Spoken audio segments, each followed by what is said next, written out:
So a thing that I noticed that we have in common is that we both actually went to Catholic school growing up. Yes. How long did you go? From 4 years, 5th grade to 8th grade.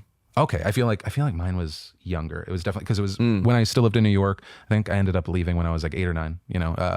And I went to St. Philip Neri. I would always, as a child, brag about going to a school named after me. I also looked into it recently. St. Philip is the saint of hatters, which doesn't feel like it's worthy of a saint. I know that he's one of the apostles, but or am I wrong? Am I? I actually, I'm not well equipped to answer that one, but a hatter, as in Mad Hatter? I believe people that make hats. Yeah. And I was like, all right, a little bit for everyone. Yeah.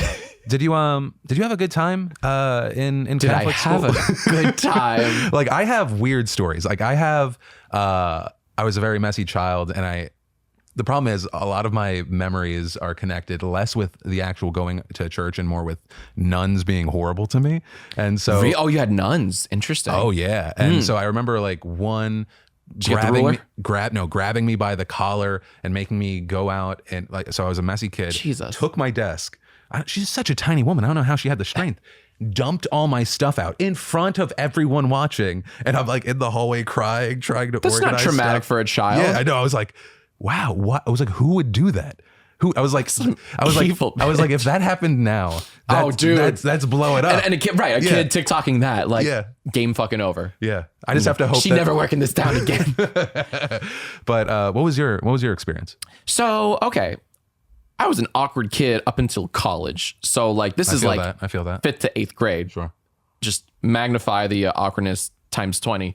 I had all my friends were super nerdy. I was super nerdy, but this is when I like really this is when I really like kind of fell into my academia. Like that's like 5th to 8th grade is when I learned how to write. Like I learned high school level writing skills in 7th, 8th grade. Oh, wow. Like work citation pages and all that crap. Like I learned so much of true academia in those years, much less so college and even high school.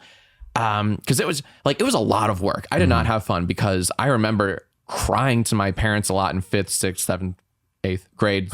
It's okay. We all cry, man.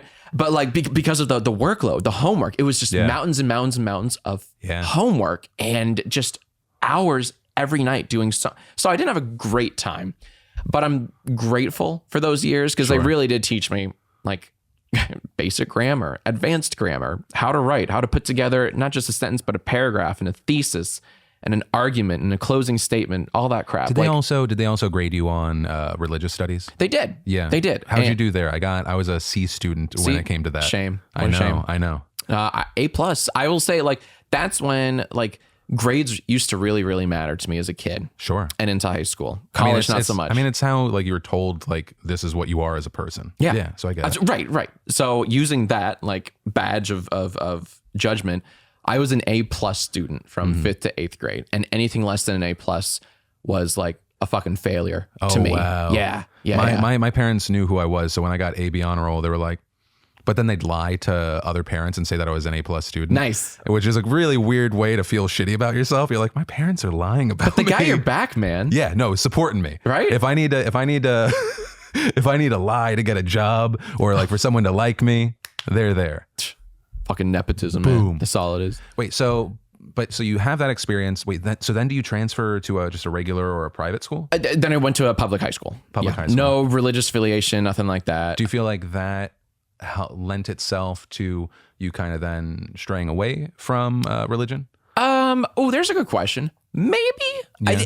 That's interesting. If I had went to another. Well, I was just fascinated because I know that you said that you the way that you had worded it was that you were finally thinking for yourself, and I found that really interesting, especially because I mean, and maybe it's different now because everyone's got the internet in their pocket, and so there are more ideas freely flowing. But I know that when I especially when I was in middle school and elementary, it was like. I went home, I watched TV, I listened to my parents, and then I'd go to school, and that was my life. And so when I was going to Catholic school, it was like, that's the world. Right. So I was wondering, like, for you, because for me, it was as far as straying away from the church, it was a very stupid thing when I was little. Like I've talked about this. Sorry if I've repeated this. There was a priest that said that dogs don't go to heaven. Right? I don't know why I asked this question. They said they don't. But then he talked about some other things, and I was like, I hate this. I'm not on board with this. Nice. And so as a child, that was my mentality. Different than me as an adult. That's really funny. Which like, is that's what broke you. Broke me. I was like, dude, if Smokey's not there. If Smokey's not there, waiting for me, I know. R.I.P. Smokey. Poor fucking dog. We should have never brought Chow to fucking Florida. Oh, the dog was just like, so I'm inside all the time. Cool. This is great. Too much hair. But for you, I mean, was there any pivotal moment, or was one of those kind of things where it was just this like slow burn break? It's so cliche and bad. There is a pivotal moment. Oh, and it's so like pretentious and like fucking really. That's what it was.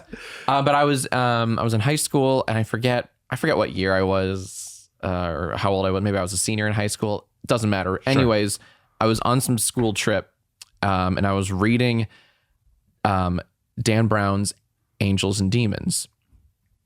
And midway through that book, that's when I was like, it took a fucking Dan Brown book to like make me question my religion, which is so shitty, like in hindsight. And so you mentioned something important, like the fact that I started thinking for myself. I regret wording it that way in like my Draw My Life or whatever. Yeah, sure. Because I feel like that's a little condescending, because I feel like religion is such a touchy personal subject. Sure. And like I'm kind of, I guess I'm a bit more agnostic as opposed to truly atheist, because I don't know I mean, like no one truly knows, but like I feel like I don't really know what's out there, and I don't want to put a hard stop against it, but like at the same time, I'm a man of science, but like, no, at the same time, like I don't want to put a hard stop to it. So I guess I'm more agnostic, but like it's whatever works for you. I feel like that's, you know I feel like that's very universal. As long as you're not fucking with someone else's life. Exactly. Who cares? Then who cares? If it brings you peace, if it makes things If it makes you a better person, who are you to judge? Who am I to judge? I think that there's God, it's going to be another time I bring up Bo Burnham, but I think it's like, I treat it as this book that's essentially like, don't be a shitty person. Yeah. That's it. It's a good book. And so if it brings you happiness, great. Just don't shit on other people. Awesome.